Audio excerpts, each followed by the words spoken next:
الحمد لله الذي أنزل على عبده الكتاب ولم يجعل له عوجا وتبارك الذي جعل في السماء بروجا وجعل فيها سراجا وقمرا منيرا وأشهد أن لا إله إلا الله وحده لا شريك له له الملك وله الحمد وأكبره تكبيرا وأشهد أن سيدنا ومولانا محمدا عبده ورسوله أرسله إلى الناس كافة بشيرا ونذيرا وصلى الله تعالى على خير خلقه محمد وآله وأصحابه وأزواجه وذرياته وبارك وسلم كثيرا كثيرا أما بعد فأعوذ بالله من الشيطان الرجيم بسم الله الرحمن الرحيم وما محمد إلا رسول قد خلت من قبله الرسل فإن مات أو قتل انقلبتم على أعقابكم ومن ينقلب على عقبيه فلن يضر الله شيئا وسيجزي الله الشاكرين صدق الله مولانا العظيم مولاي صل وسلم دائما أبدا على حبيبك خير الخلق كلهم. قابل احترام بزرگوں اور عزیز دوستو، آپ کو یاد ہوگا کہ گزشتہ جمعہ سرکار دو عالم رحمت کائنات امام الانبیاء صلی اللہ علیہ وسلم کی وفات کا تذکرہ ہوا تھا. بات مکمل نہ ہو سکی تھی تو آج وہیں سے شروع کریں گے جہاں پہ بات کو چھوڑا تھا، کیونکہ سیرت طیبہ کو جب بیان کیا جاتا ہے تو نبی اکرم صلی اللہ علیہ وسلم کی حیات طیبہ کے مختلف گوشوں اور پہلوؤں کو اجاگر کیا جاتا ہے، بیان کیا جاتا ہے، گفتگو کی جاتی ہے ہر پہلو پر، لیکن اس عنوان کو تقریباً چھوڑ دیا جاتا ہے اور اکثر ہمارے مسلمان جوانوں کو معلومات نہیں ہوتی اور پھر جب ان سے سوال کیا جاتا ہے تو پھر وہ لاجواب ہو جاتے ہیں. چند دن پہلے کی بات ہے کہ کسی نوجوان نے دوسرے سے سوال کیا کہ نبی اکرم صلی اللہ علیہ وسلم کی نماز جنازہ کس صحابی نے پڑھائی تھی. تو اب چونکہ علم تو ہے نہیں، تو پھر جب علم نہ ہو تو پھر خیال کے گھوڑے دوڑائے جاتے ہیں. تو جواب میں اس نے کہا کہ میرے خیال میں حضرت ابو بکر صدیق نے پڑھائی ہوگی. جب یہ سنا تو دکھ بھی ہوا کہ ایک مسلمان کو اتنا بھی معلوم نہیں، تو اسی لیے اس عنوان پر گفتگو کرنا ضروری سمجھا. کچھ گفتگو گزشتہ جمعہ ہوئی اور کچھ آج انشاءاللہ. یہ آپ کی خدمت میں عرض کیا تھا کہ جس طرح نبی اکرم صلی اللہ علیہ وسلم دنیا میں تشریف لا رہے تھے تو آپ کے دنیا میں تشریف لانے سے پہلے کچھ نشانیاں ظاہر ہونے لگی تھیں، علامات ظاہر ہونے لگی تھیں، جس سے اندازہ ہو رہا تھا کہ آپ کی آمد کی گھڑی قریب ہے. بعین ہی اسی طرح جب آپ صلی اللہ علیہ وسلم کی رخصتی کا وقت آیا، اس جہان فانی کو چھوڑنے کا وقت آیا، وفات کا وقت قریب آ رہا تھا، تو اس وقت بھی پہلے سے ہی نشانیاں بتا رہی تھیں، علامات بتا رہی تھیں کہ آپ صلی اللہ علیہ وسلم اب جانے والے ہیں۔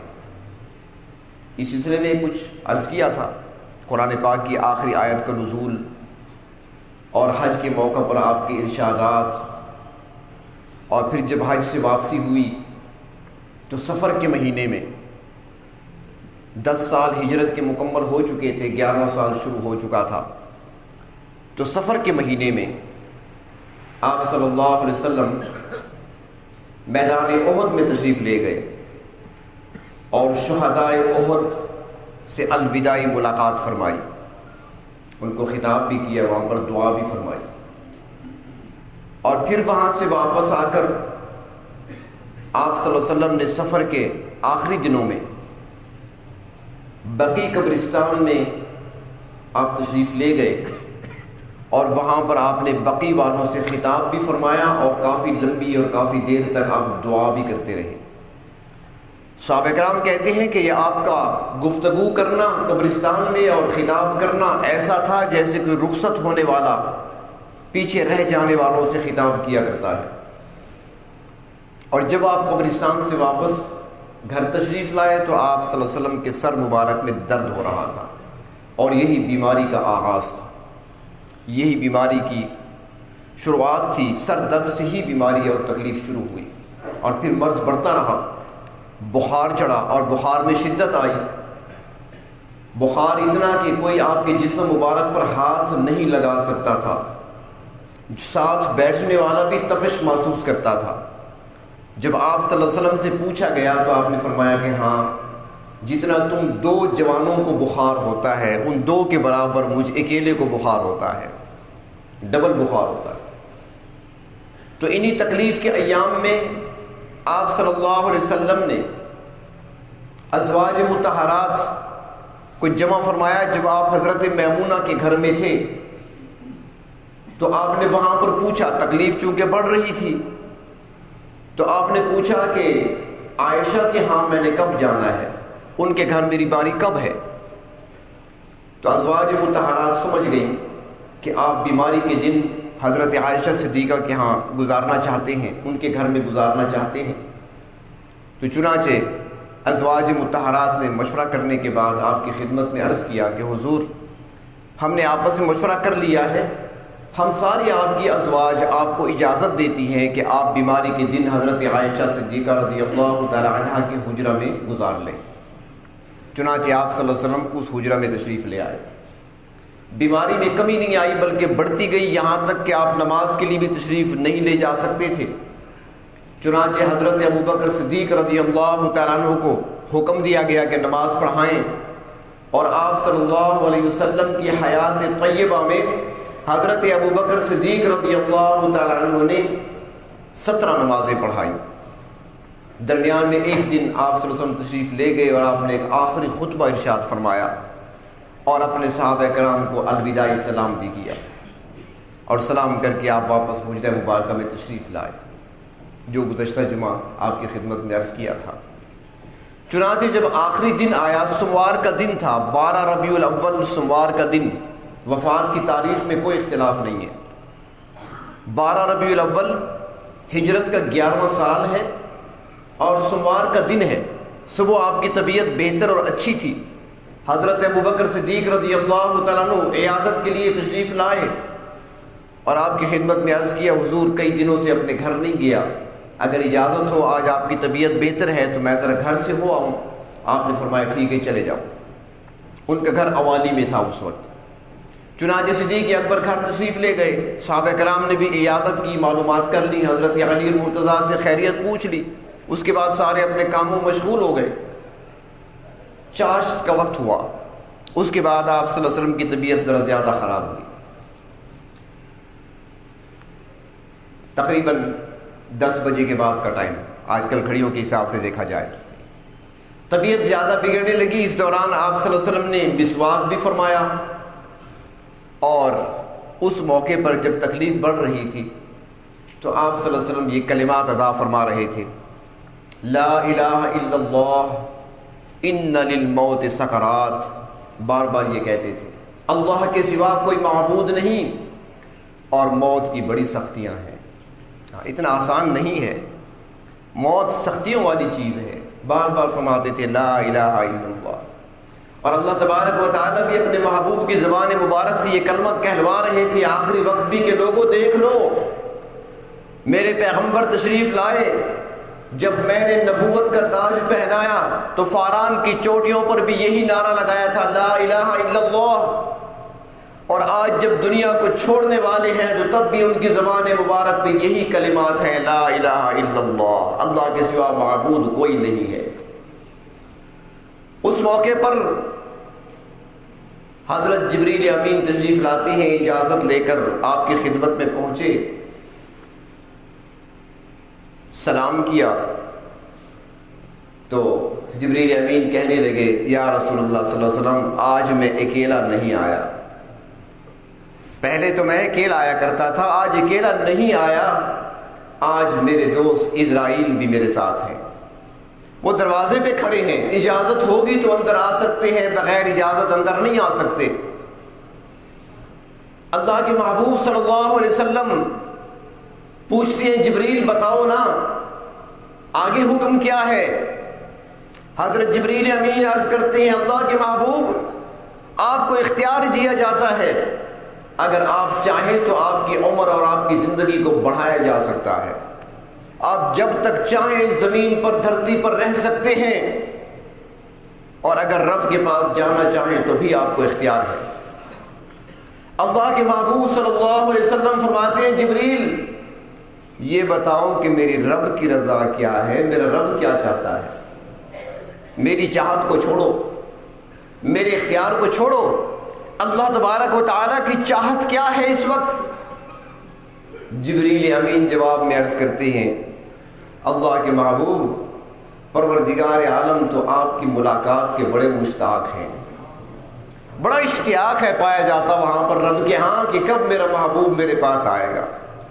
تو آپ نے فرمایا کہ جب رب تعالیٰ ملاقات کے لیے مشتاق ہیں تو میرا شوق بھی پھر کم نہیں ہے. میں بھی آخرت کو، اللہ کی ملاقات کو دنیا کی زندگی پر ترجیح دیتا ہوں، اور ملک الموت کو اجازت دی جاتی ہے اندر آ سکتا ہے. چنانچہ ملک الموت آتے ہیں، اس وقت کیفیت یہ ہے کہ آپ ٹیک لگائے ہوئے ہیں حضرت عائشہ صدیقہ کے ساتھ رضی اللہ عنہا. حضرت عائشہ فرماتی ہیں کہ میری ٹھوڑی آپ صلی اللہ علیہ وسلم کے سر مبارک کو چھو رہی تھی، سینے پہ سر لگا ہوا. اس حال میں حضرت عائشہ فرماتی ہیں اب جبریل امین کو تو وہ نہیں دیکھ رہی، ان کو تو پتہ نہیں چل رہا کیا ہو رہا ہے کہ اللہ کے رسول صلی اللہ علیہ وسلم نے قرآن پاک کی آیت مکمل نہیں درمیان سے پڑھنا شروع کر دی. آپ نے فرمایا مع النبیین والصدیقین والشہداء والصالحین. حضرت عائشہ فرماتی ہیں جو ہی آپ نے یہ پڑھا تو میں سمجھ گئی، مجھے یاد آ گیا کہ آپ نے خود ارشاد فرمایا تھا کہ اللہ تبارک و تعالیٰ اپنے نبیوں کو اختیار دیتے ہیں، اگر چاہیں تو میرے پاس آ جائیں، چاہیں تو دنیا میں ان کی عمر کو بڑھا دیا جائے. اب جب آپ یہ پڑھ رہے ہیں تو اس کا مقصد یہ ہے کہ آپ کو اختیار دیا گیا، آپ نے دنیا کو چھوڑ دیا، آخرت کو پسند کر دیا. مع النبیین والصدیقین والشہداء والصالحین، یہ پڑھ کر آپ نے انگلی مبارک آسمان کی طرف اٹھائی اور اوپر کی طرف دیکھا، فرمایا اللہم بالرفیق الاعلیٰ، اللہم بالرفیق الاعلیٰ. اللہ کی ملاقات کو پسند کر لیا، اللہ کے پاس جانے کو پسند کر لیا. حضرت عائشہ فرماتی ہیں انگلی اٹھائی اور یہ کلمات کہے، اس کے بعد آپ کا ہاتھ نیچے کی طرف گر گیا. فرماتی ہیں ہم سمجھ گئے کہ آپ ہمیں چھوڑ کر جا چکے. خبر باہر نکلی، حضرت ابوبکر صدیق رضی اللہ تعالی عنہ تک اطلاع پہنچی. صدیق اکبر فوراً گھوڑے پہ سوار ہوتے ہیں، وہاں سے دوڑ پڑتے ہیں، تیزی سے روانہ ہوتے ہیں، مدینہ شہر کی طرف روانہ ہوتے ہیں.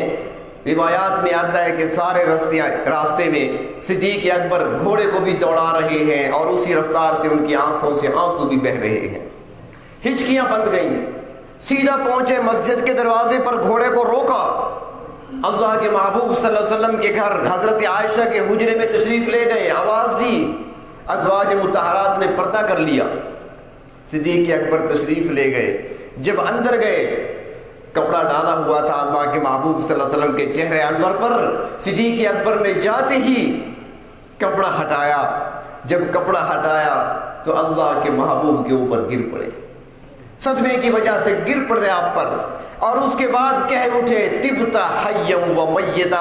محبوب آپ جب دنیا میں تھے تو کتنے خوبصورت تھے, جب دنیا سے چلے گئے تو کتنے حسین لگ رہے ہیں. لوگوں سے ان کا حسن موت چھین لیا کرتی ہے.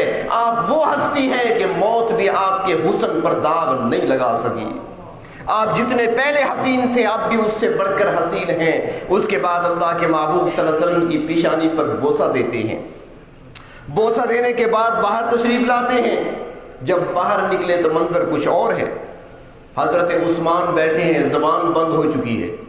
بظاہر لگتا ہے کہ شاید گونگے ہو چکے ہیں, بول نہیں سکتے, کسی بات کا جواب نہیں دے سکتے. کوئی صحابی دیوار کی طرف گھور رہا ہے تو اسے ہوش ہی نہیں ہے میں کیا دیکھ رہا ہوں, کیا کر رہا ہوں. حضرت علی المرتضیٰ کو دیکھا تو روتے روتے بے ہوش ہو چکے تھے. حضرت عمر کی طرف دیکھا تو تلوار اٹھا کر مسجد کے دروازے پہ کھڑے ہیں. خبردار, اگر میں نے سن لیا کسی سے کہ نبی اکرم صلی اللہ علیہ وسلم کی وفات ہو گئی, میں سر قلم کر دوں گا. یہ منافقین کی خبر ہے. اللہ کے رسول تو اللہ کے پاس گئے ہیں ملاقات کے لیے. جس طرح حضرت موسیٰ علیہ السلام طور پر گئے تھے, واپس آ گئے تھے 40 دنوں کے بعد, تو آپ نے بھی واپس آنا ہے, فیصلے کرنے ہیں, بیٹھنا ہے, نمازیں پڑھانی ہیں, خطبے دینے ہیں, ہمیں نصیحتیں کرنی ہیں. آپ واپس آئیں گے, کسی سے میں نے سن لیا کہ فوت ہو گئے, سر قلم کر دوں گا. جوش میں ہے, ہوش ہی نہیں ہے کسی کو. صدیق اکبر دیکھتی ہیں مسجد میں داخل ہو کر کوئی کہاں بیٹھا ہے, کوئی کہیں پڑا ہوا ہے, کوئی لاتیں مار رہا ہے تو کوئی اپنے ہاتھوں کے اشاروں سے کچھ کر رہا ہے. کسی کو ہوش نہیں تھا کیا ہو رہا ہے. آسان تو نہیں تھا. ہم تو یہاں پر جھنڈیاں لگا کر, روزے بنا کر, کندھوں پہ اٹھا کر جلوس نکال لیتے ہیں, کیٹ کاٹ لیتے ہیں 12 ربیع الاول کو, یہ صدمہ بھول جاتے ہیں ہم.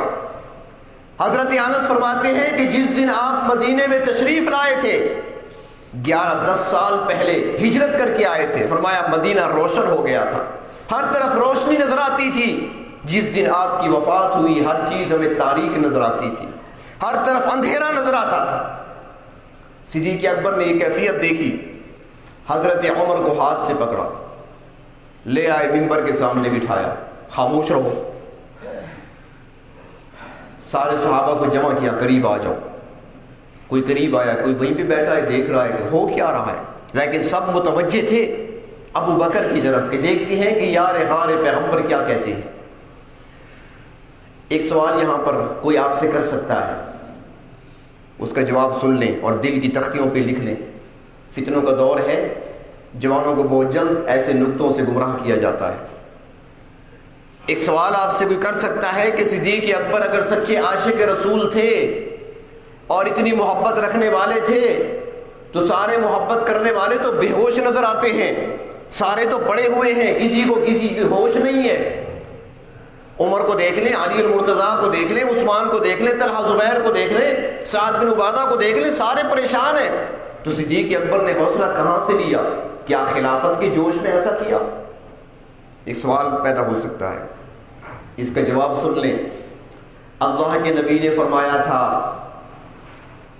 کہ ما صب اللہ فی صدری, اللہ رب العزت نے جو کچھ میرے دل میں ڈالا تھا, کچھ علوم تو وہ ہے نا جو ظاہری علوم ہوتی ہیں, کچھ باطنی چیزیں ہوتی ہیں جو ڈالی جاتی ہیں.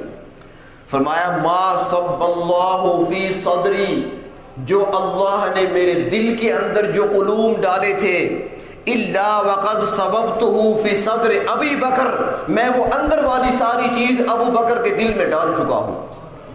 اب اس میں کیا ہے؟ اندر صبر ہے, شکر ہے, حوصلہ ہے, حلم ہے, بردباری ہے, یہ ساری چیزیں تو اندر کی چیزیں ہیں. فرمایا میں صدیق اکبر کے سینے میں منتقل کر چکا ہوں. یہ اسی کا اثر تھا کہ صدیق اکبر آج طاقت اور قوت کے ساتھ منبر پہ کھڑے ہیں, ورنہ صدمہ کچھ کم نہیں تھا. اس کے بعد آپ دیکھ لیں کتابوں کو, احادیث کی کتابوں کو کھنگالیں اور آپ دیکھیں کہ صدیق اکبر مسلسل دن بدن وزن ان کا کم ہوتا چلا گیا, کمزور ہوتے چلے گئے, یہاں تک کہ آپ صلی اللہ علیہ وسلم کے بعد 2.25 سال سے زیادہ زندہ نہ رہ سکے. صدمہ اتنا تھا, لیکن چونکہ وہ حوصلہ, وہ ہمت جو اللہ کے پیغمبر نے ان کے قلب میں منتقل کر دی تھی, یہ اسی کا اثر تھا کہ منبر پہ کھڑے ہوئے, سب کو جمع کیا, اور جمع کرنے کے بعد ان سے خطاب فرمایا. خطبہ دیا، سارے سن رہے ہیں کہ کیا کہتی ہیں۔ صدیق اکبر نے اللہ رب العزت کی حمد و ثنا بیان کی، اور اس کے بعد نبی اکرم صلی اللہ علیہ وسلم پر درود بھیجا۔ اس کے بعد انہوں نے قرآن پاک کی آیت پڑھی، فرمایا وما محمد الا رسول قد خلت من قبلہ الرسل۔ محمد صلی اللہ علیہ وسلم کیا ہیں؟ وہ تو اللہ کے رسول ہیں، ان سے پہلے بھی کئی رسول گزر چکے ہیں۔ افإن مات او قتل انقلبتم علی اعقابکم، اگر وہ فوت ہو جائیں یا وہ شہید کر دیے جائیں تو کیا تم اپنے دین کو چھوڑ دو گے، پلٹ جاؤ گے؟ اور یاد رکھو ومن ينقلب علی عاقبیہ، جو کوئی اپنے دین سے پھرے گا فلن یضر اللہ شیئا، وہ اللہ کا کچھ بھی نقصان نہیں کرے گا، اپنا ہی نقصان کرے گا۔ دین تو باقی ہے، باقی رہنا ہے۔ اس کے بعد جناب صدیق اکبر نے قرآن پاک کی وہ آیات پڑھی جن میں موت کا تذکرہ تھا کہ میرے نبی کے صحابہ، میرے یارو، کس خیال میں بیٹھے ہو تم؟ کیا قرآن تم نے نہیں دیکھا؟ اللہ کے محبوب کلام مقدس تم تک پہنچا کر نہیں گئے؟ یہ پیغام تم تک نہیں پہنچا؟ قرآن کی روزانہ تم تلاوت نہیں کرتے؟ قرآن میں ہے نہیں کل نفس ذائقۃ الموت، کہ جس کو زندگی ملی ہے اس نے موت کا پیالہ بھی پینا ہے؟ کیا تم نے قرآن میں نہیں پڑھا کل من علیہا فان ویبقى وجہ ربک ذو الجلال والاکرام، جو کچھ تمہیں نظر آتا ہے سارا فانی ہے، باقی صرف اللہ کی ذات رہے گی؟ کیا تم نے قرآن نہیں پڑھا کہ قرآن حکیم پکار پکار کر کہہ رہا ہے کہ کل شیء ہالک الا وجہہ، اللہ کے سوا ہر چیز ہلاک ہونے والی ہے؟ اور کیا تم نے قرآن حکیم کے اندر یہ نہیں پڑھا کہ اللہ کے اپنے محبوب کو فرما دیا تھا انک میت وانہم میتون؟ بھول گئے؟ فاروق اعظم فرماتے ہیں کہ یہ قرآن کی آیتیں تو ہم پڑھتے روزانہ تھے، لیکن اب ایسے لگ رہا تھا جیسے ابھی نازل ہو رہی ہیں، جیسے ابھی آ رہی ہیں۔ صدمہ اتنا تھا کہ سب کچھ بھول چکے تھے، لیکن صدیق اکبر نے جب یہ خطبہ ارشاد فرمایا تو سب کے ہوش ٹھکانے آ گئے، اور پھر صدیق اکبر نے جملہ فرمایا من کان یعبد محمدا، جو کوئی تم میں سے محمد صلی اللہ علیہ وسلم کی عبادت کرتا تھا تو وہ سن لے ان محمدم قد مات، کہ بے شک محمد صلی اللہ علیہ وسلم کی وفات ہو گئی۔ ومن کان منکم یعبد اللہ، اور تم میں سے جو اللہ کی عبادت کرنے والا ہے تو وہ بھی سن لے ان اللہ حی لا یموت، اللہ زندہ ہے اور اس پر موت نہیں آتی۔ عبادت تو ہم اس کی کرتے ہیں، ان کی عبادت تو نہیں کرتے تھے۔ چنانچہ صحابہ کرام رضی اللہ تعالیٰ عنہ کو تسلی ہو گئی اور سمجھ گئے کہ واقعی نبی اکرم صلی اللہ علیہ وسلم ہمیں چھوڑ چکے ہیں، ہمیں چھوڑ کر جا چکے ہیں، آپ کی وفات ہو گئی ہے۔ یہ صدمہ معمولی نہیں تھا، انسان تو انسان، حیوانوں پر اثر تھا۔ ایک صحابی ہیں، وہ اپنے کھیتوں میں کام کر رہے تھے، وہیں پر اطلاع ملی کہ اللہ کے محبوب صلی اللہ علیہ وسلم کی وفات ہو گئی۔ جب انہوں نے سنا فوراً دعا کے لیے ہاتھ اٹھائے، اے میرے رب مجھ سے میری آنکھوں کی بینائی چھین لے، اللہ مجھ سے میری آنکھوں کی بینائی واپس لے لے، اے اللہ جب آپ کے محبوب نہیں رہے تو آپ کے علاوہ میں کسی اور کا چہرہ دیکھنا ہی نہیں چاہتا۔ یہ صرف ایسی باتیں نہیں تھی ہماری طرح، لیکن وہ عاشق تھے پکے، دل کے اندر سے دعا نکلی اللہ مجھ سے بینائی لے لے، وہ محبوب کا چہرہ نہیں رہا تو مجھے کسی اور کے چہرے کو دیکھنے کی ضرورت نہیں ہے۔ چنانچہ اللہ نے دعا قبول کر لی، واپس گھر میں اس حال میں آئے کہ وہ نابینا تھے۔ اس کے بعد انہوں نے کسی کے چہرے کو نہیں دیکھا۔ اتنا اثر تھا کہ فرماتے ہیں کہ خچر تو جانتے ہیں نا، گھوڑے سے چھوٹا ہوتا ہے، گدھے سے بڑا ہوتا ہے، سواری کے لیے استعمال ہوتا تھا اس زمانے میں۔ تو ایک خچر جس پر کبھی کبھار نبی اکرم صلی اللہ علیہ وسلم سواری کیا کرتے تھے، جس دن آپ کی وفات ہوئی اس خچر نے کنویں میں چھلانگ لگا دی۔ حیوانوں پر بھی اتنا اثر تھا، انسانوں پر کتنا ہوگا؟ سارے پریشان تھے۔ ابھی یہ پریشانی کا عالم تھا، ابو بکر صدیق، حضرت عمر فاروق، مہاجرین سارے جمع مسجد میں۔ کہ صدیق اکبر کے پاس کوئی بندہ آیا، اس نے آ کر کہا کہ ابو بکر آپ تو بڑے حوصلے والے ہیں، اللہ کے محبوب صلی اللہ علیہ وسلم کے یار غار آپ ہی ہیں، امت کو آپ نے ہی سنبھالنا ہے۔ مسئلہ یہ بنا ہوا ہے کہ انصار جو ہیں وہ ایک جگہ جمع ہو چکے ہیں اور وہ آئندہ کے لیے کوئی لائعمل تیار کرنا چاہتے ہیں، ایسا نہ ہو کوئی امت میں اختلاف پیدا نہ ہو جائے، انتشار پیدا نہ ہو، تو لہٰذا آپ مہربانی کریں جلدی سے وہاں تشریف لے جائیں۔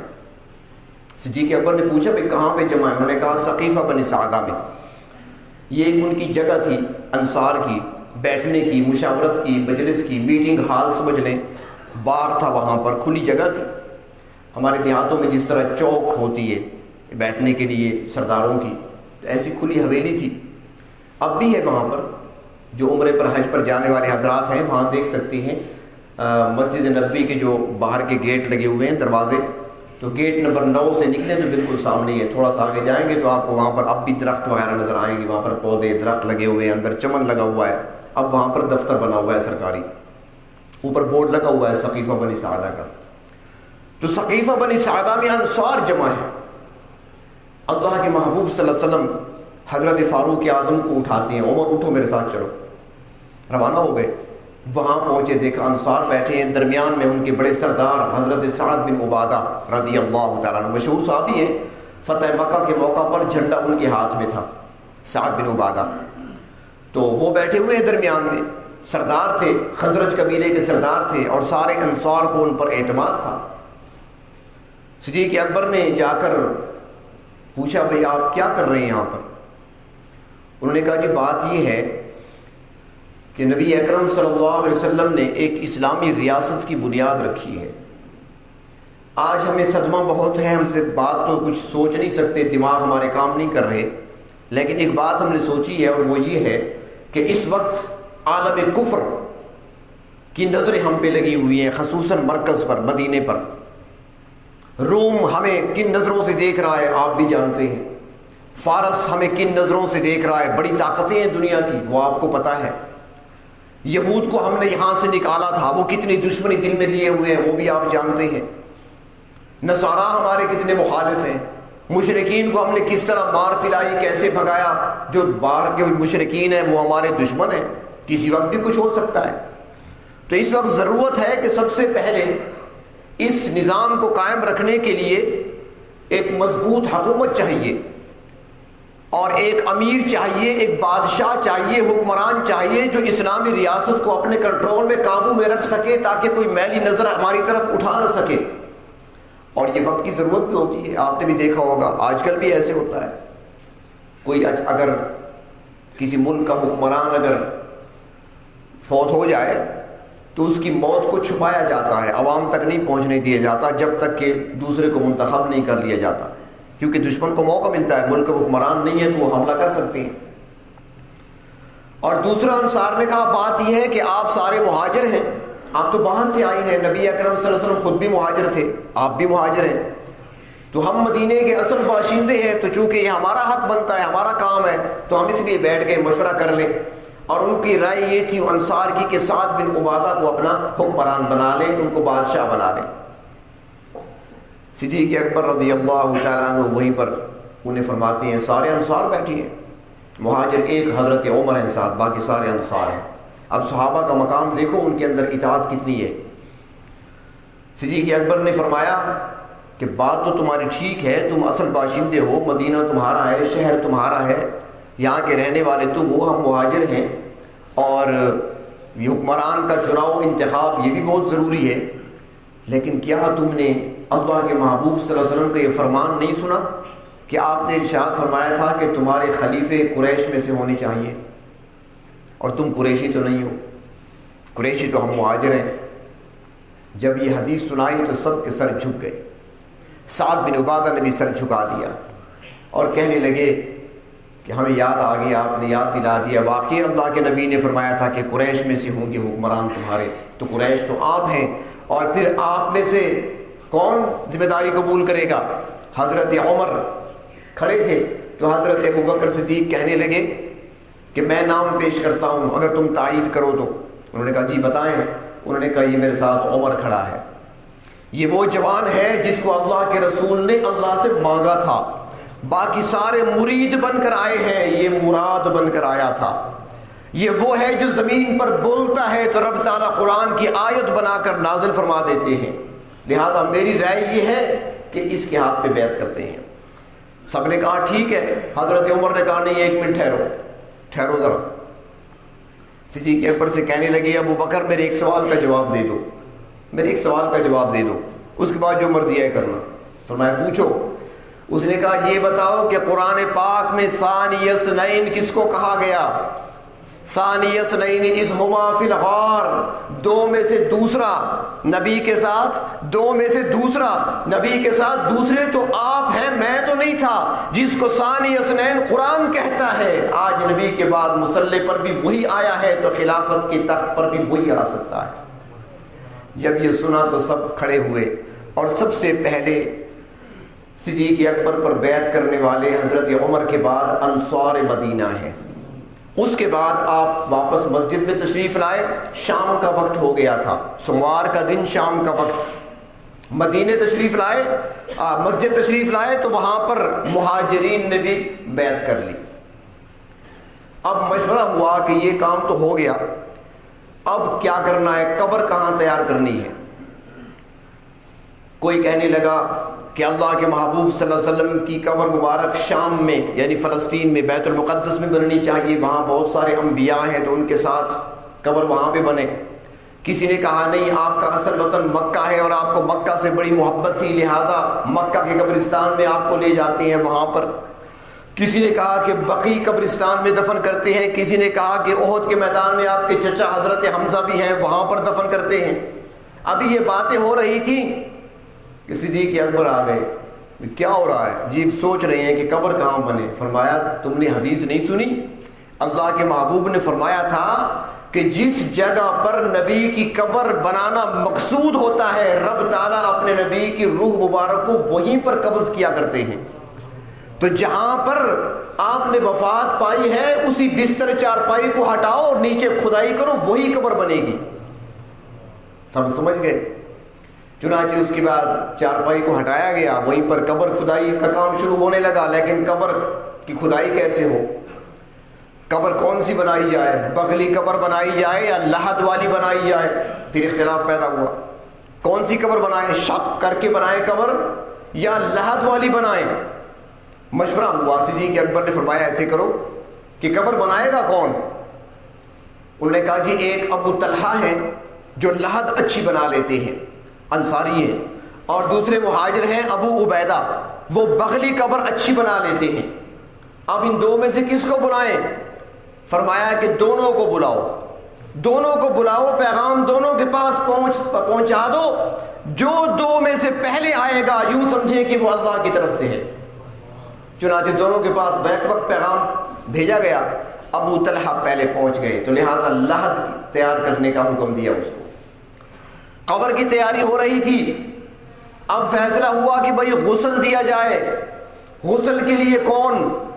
صدیق اکبر نے فرمایا کہ خاندان کے افراد ہی غسل دے سکتے ہیں۔ آپ بھی سن لیں، صدیق اکبر نے کیا فرمایا؟ خاندان کے افراد ہی غسل دے سکتے ہیں۔ آئے نہیں مولوی سے غسل گنو، وہ نمازیں پڑھائے گا یا غسل دے گا؟ اس کا کام نہیں ہے۔ مولوی سے بھی آستینیں چڑھا کے پہنچ جاتے ہیں، پتہ نہیں ان کا کام یہی ہے۔ یہ کام کسی مولوی کا نہیں ہے کہ وہ جا کر کسی کے مردے نہلاتا پھرے۔ ہاں طریقہ بتانا چاہیے، ساتھ ٹھہر جانا چاہیے، لیکن افضل طریقہ یہ ہے کہ خاندان کے گھر کے افراد ہی غسل دیا کریں میت کو۔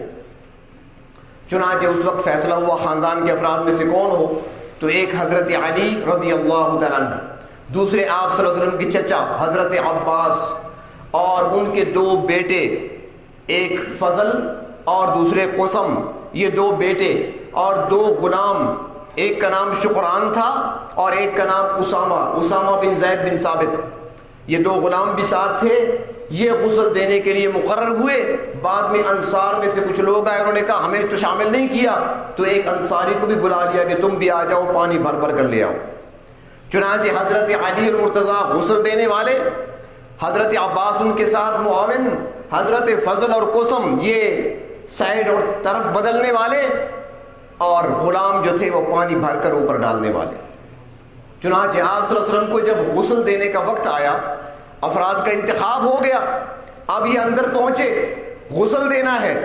اب پھر سوچ میں پڑ گئے کہ بھئی کیا کپڑوں سمیت غسل دینا ہے یا کپڑے اتارنے ہیں؟ تو اللہ رب العزت نے سب پر اونگ بھیج دی، غنودگی سی طاری ہوئی سب پر، اور ایک آواز آئی کہ اللہ کے نبی کے کپڑوں کو ہاتھ نہ لگانا۔ اللہ کے نبی کے کپڑے نہیں اتارنے، پانی اوپر ڈالنا ہے۔ چنانچہ اس کے بعد پانی ڈالا گیا، غسل دیا گیا، کپڑے نہیں اتارے گئے، کپڑوں سمیت غسل دیا گیا، اور اس کے بعد یمن سے آئی ہوئی چادریں وہ آپ کو پہنائی گئیں۔ اور اس کے بعد اب جنازے کا مسئلہ، اب جنازہ کون پڑھائے، کیسے پڑھا جائے؟ تو فرمایا صدیق اکبر رضی اللہ تعالیٰ عنہ نے کہ اللہ کے محبوب صلی اللہ علیہ وسلم نے یہ بتا دیا تھا پہلے سے۔ آپ نے فرمایا تھا کہ جب اس کام سے فارغ ہو جانا تو اس کے بعد تم سارے چلے جانا، سب سے پہلے جنازہ پڑھنے کے لیے جبریل آئیں گے، اس کے بعد میکائیل آئیں گے، اس کے بعد اسرافیل آئیں گے، اس کے بعد اسرائیل آئیں گے، اس کے بعد آسمانوں کے فرشتے آئیں گے، وہ جنازہ پڑھیں گے۔ جب وہ سارے فارغ ہو جائیں تو پھر گھر کے جو میرے خاندان کے افراد ہیں ان میں سے مرد پہلے آئیں گے، پھر عورتیں آئیں گی، پھر بچے آئیں گے، اس کے بعد عام لوگ جنازہ پڑھنے کے لیے آئیں گے۔ اور یہاں پر یہ بات یاد رہے کہ نبی اکرم صلی اللہ علیہ وسلم کا باجماعت نماز جنازہ نہیں پڑھا گیا، کیونکہ امام تو آپ خود ہیں، آپ کے بعد امام کون بن سکتا ہے؟ جب آپ آگے موجود ہوں تو مصلی پہ کون آ سکتا ہے؟ آپ جب موجود ہوں تو پھر مصلی پر کوئی نہیں آ سکتا، کوئی امام اور نہیں بن سکتا۔ تو جنازے کا طریقہ یہ تھا کہ آتے تھے 3 4 5 بندے، درود شریف پڑھ کر نکل جاتے تھے، پھر اور 3 4 آتے تھے، اس طریقے سے درود شریف پڑھتے رہے۔ اور اللہ رب العزت نے بھی یہی حکم دیا تھا نا، ان اللہ وملائکتہ یصلون علی النبی یا ایھا الذین آمنوا صلوا علیہ وسلموا تسلیما۔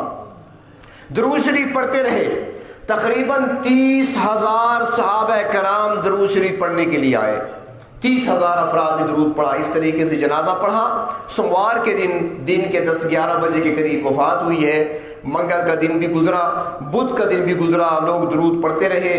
بدھ کے دن رات کے وقت آپ کو قبر مبارک میں اتارا گیا، آپ کو وہاں پر مسجد اپنا حجرہ عائشہ صدیقہ رضی اللہ تعالی عنہا میں دفن کر دیا گیا، اور آج تک وہیں پر آپ آرام فرما رہے ہیں۔